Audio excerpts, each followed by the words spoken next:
D'où vient cette nécessité de recourir aux nouvelles technologies pour la notification des partenaires? En fait, principalement, ça vient du fait que nos méthodes traditionnelles ne sont pas suffisantes, en fait, présentement. Donc, quand une personne est diagnostiquée pour une ITS, elle fait la démarche de notification de partenaire avec son professionnel de la santé, donc elle identifie ses anciens partenaires. Et il y a souvent des partenaires dits anonymes. Et avant, ça faisait surtout référence à des partenaires rencontrés en sauna ou dans les bars. Mais de plus en plus, dans les dernières années, on voit que il y a beaucoup de partenaires qui proviennent soit de sites de rencontres ou de réseaux sociaux ou d'applications téléphoniques.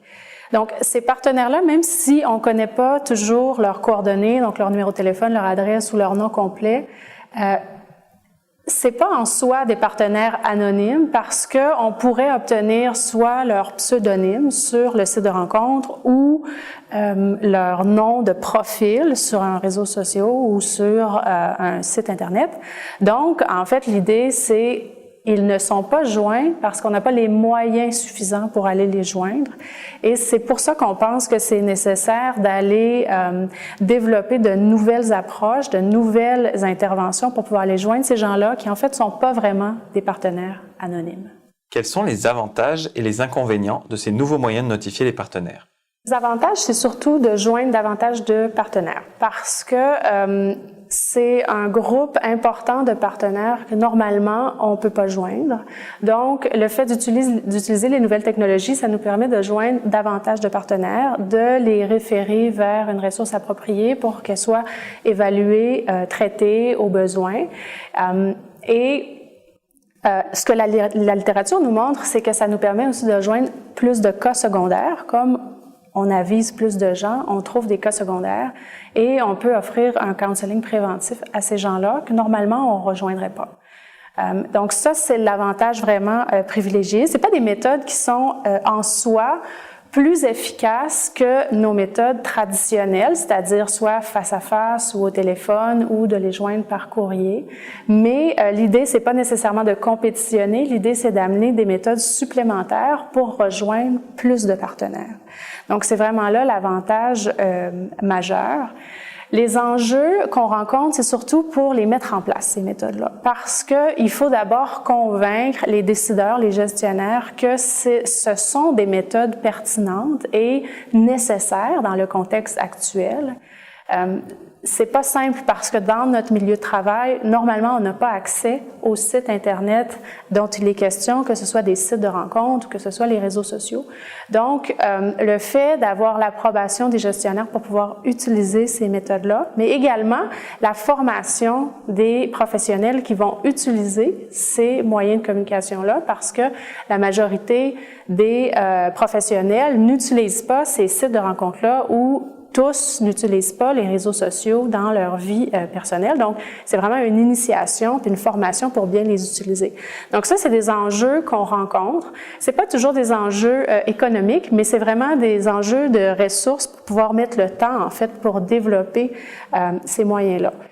La réalité aussi des sites de rencontres, c'est que ce sont des sites commerciaux. Donc, il faut aussi aller chercher l'approbation des propriétaires de ces sites de rencontres-là, qui parfois ne sont pas tous si favorables à laisser entrer la santé publique dans leur site Internet parce qu'ils ont la perception que ce sera désapprouvé par leurs membres. Donc, l'idée, c'est d'aller les convaincre. Il y a des études qui ont été faites que ça montre que c'est pas si défavorable, que les gens ne sont pas rebutés par le fait qu'il y ait des interventions de santé publique sur les sites de rencontres. Donc, l'idée, c'est d'aller convaincre ces propriétaires-là également, puis d'essayer d'allier des éléments de santé publique avec la commercialisation, en fait. Comment nos interventions en santé publique peuvent-elles tirer profit de la popularité des sites de rencontres et des médias sociaux? Je pense que c'est inévitable qu'on intègre en fait le milieu des nouvelles technologies dans nos interventions de santé publique. C'est une réalité qui est actuelle. de plus en plus, les gens utilisent ces technologies-là dans la vie courante, mais aussi dans les aspects de sexualité. Donc, si on n'y va pas, en fait, on manque une opportunité pour intervenir auprès d'un public cible. C'est pour cette raison-là qu'il y a 1 an et demi environ, on a commencé à la Direction de santé publique de Montréal à réfléchir comment intégrer ces nouvelles technologies-là dans nos interventions. Donc, on a commencé par intégrer le message texte, qui est beaucoup plus facile à intégrer là, parce que ça coûte pas énormément en argent et en temps. Et ça nous permettait de joindre des gens, souvent les jeunes, qui ont exclusivement un cellulaire, mais qui n'ont pas de boîte vocale ou qui ont un forfait de soirée seulement. Et comme on travaille de jour, on n'arrive pas à les rejoindre. Ce qui a fait augmenter de beaucoup le temps de réponse, en fait, à nos appels. Donc, les gens nous retournaient les appels beaucoup plus rapidement. C'est aussi pour cette raison-là qu'on a on a créé un profil Facebook en fait, qui s'appelle Infirmière de santé publique de Montréal, qui permet d'entrer en contact avec des partenaires dont on a uniquement le nom de profil Facebook. L'idée ici encore, c'est vraiment de prendre contact avec les gens quand on n'a pas d'autres coordonnées. Donc, c'est toujours pour rejoindre des gens qu'on n'arrive pas à rejoindre autrement.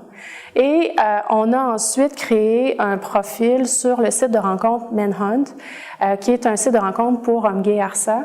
C'est pas le site le plus répandu à Montréal, mais on a commencé par ce site-là parce que l'intervention de santé publique, elle est très acceptée et très répandue sur leur site de rencontre, donc par les propriétaires de ce site de rencontre-là, qui nous créent des profils de notification de partenaires pour la santé publique.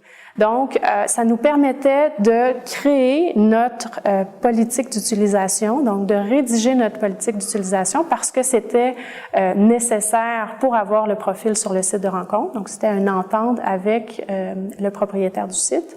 Et ça nous permet en même temps de baliser notre intervention puis de s'assurer de bien former nos professionnels pour utiliser ce site-là. On l'a utilisé aussi un peu comme tremplin. On s'est dit, lorsqu'on aura un site sur Manhunt, on va pouvoir aller défendre notre projet auprès de d'autres sites de rencontres plus utilisés à Montréal pour pouvoir multiplier en fait le nombre de profils qu'on a sur les sites de rencontres. Donc, moi, je pense personnellement que c'est inévitable. Il faut y aller. Tout le monde y est. Et il faut que le message de santé publique ou l'intervention de santé publique puisse avoir sa place dans ce média-là. C'est une question d'efficacité, je pense, de nos interventions, qu'on doit y aller. Dans ma présentation, je mentionne qu'il faut aller là où les partenaires sont. Bien, les partenaires sont là, donc je pense qu'il faut y aller nécessairement.